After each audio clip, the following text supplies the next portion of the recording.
And we're back with our guest, John Wright. He is the Executive Vice President of Maru Public Opinion. John, we talked a little bit about this, but I just want to nail this point home. The Bank of Canada rates are starting to go down.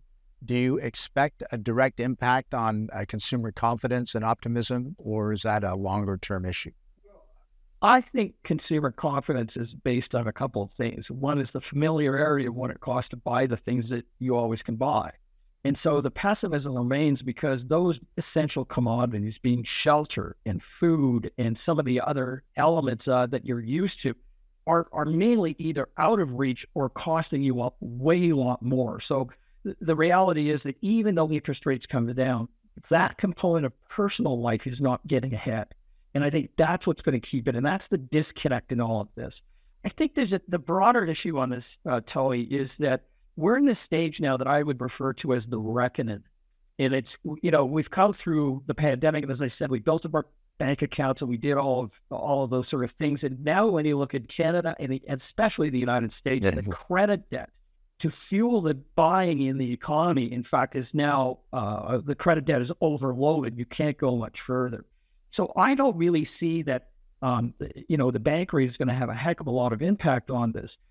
What I think people are looking for is, and you can see it in the political numbers across this country, they're looking for change. I don't know, the burden that Mr. Poilievre of the Conservative Party has is not just that they're way ahead of the polls, but the expectations that they're going to change people's lots in life.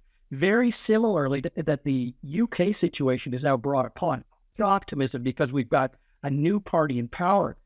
The questions are whether they can manage the expectations of what people are. And I think that's the important thing because we have some structural issues to deal with in our economy that are well ahead and beyond the reach of politicians. Well, as you know, it's kind of a narcotic drug in politics. When you're on the side of change, everything feels great when people want change, but then you've got the hard realities of power. So that's going to be interesting to watch. I'm sure do you have any initial conclusions on what sort of change people want to see? Well, you have young people in this country who want to reach the same dreams as the older people have been able to have. And so owning a house, making sure that groceries are less, making sure that they've got money in the bank and they're not paying exorbitant credit costs, are all the things that you and I would have experienced back when we were in our 20s.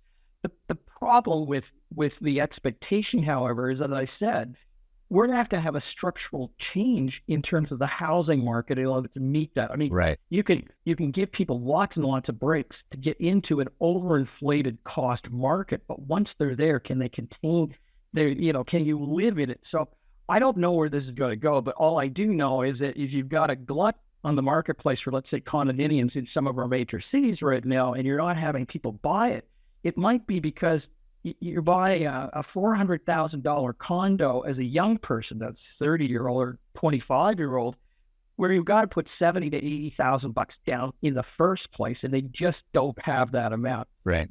I think the real issue is making sure that people know that there is a new reckoning which is coming with this, that they have to prepare for it and make sure that they're not going beyond their means. It really is about staying within your means until those structural changes take place.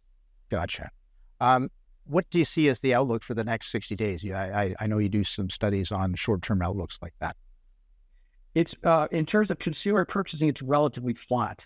Okay. We track whether people are going to buy, big ticket items or buy a house or things like that.